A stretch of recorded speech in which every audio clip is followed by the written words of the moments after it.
In this section, we're going to look at the structure of the WISC-5 UK. The WISC-5 UK consists of 16 subtests.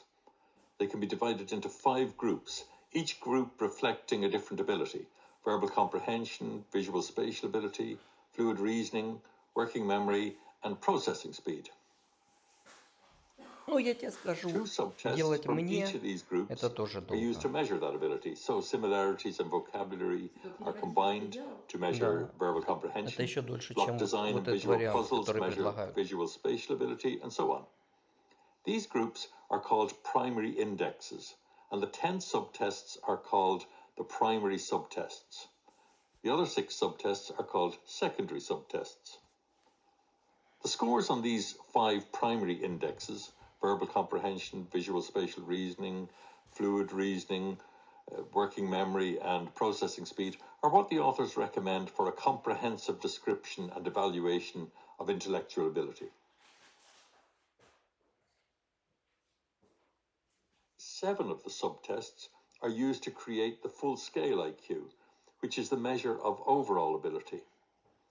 Although all the abilities are combined to calculate the full-scale IQ, you can see that verbal comprehension and fluid reasoning are more heavily weighted than the other abilities, with 2 subtests being included for these, compared to 1 from the other abilities.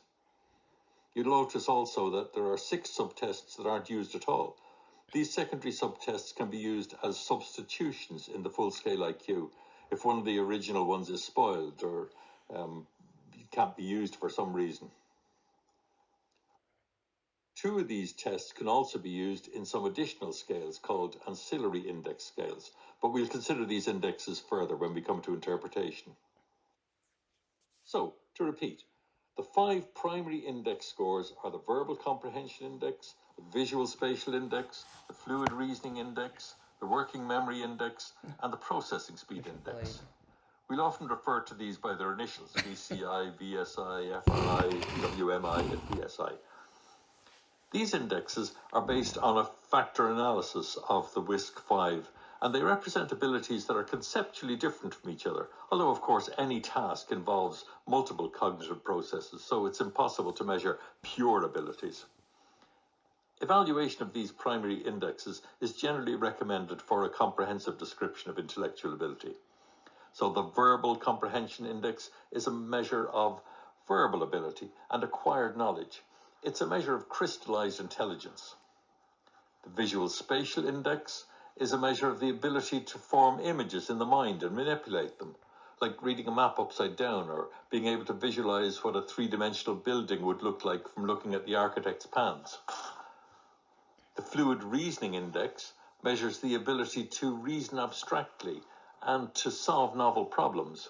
It involves working with abstractions like figures or numbers, and it doesn't depend on prior knowledge. The working memory index is a measure of the ability to hold information in mind while working on it. So doing mental arithmetic is a good example of where working memory comes into play. So trying to solve a simple problem like multiplying 24 by 7 involves multiplying 4 by 7, remembering the result's 28, while you multiply 2 by 7, then holding in mind this while you add them together. So working memory is an important component of overall cognitive function, as these skills, this working memory skill, supports the capacity for information retrieval, reasoning, problem solving, and the application of knowledge. The processing speed index is trying to measure the speed at which a person can take in information, make sense of it, and respond. This is also an important aspect of intelligence, since there's a significant correlation between processing speed and cognitive ability. And processing speed measures are also sensitive to clinical conditions such as ADHD and learning disorders and autism spectrum disorders.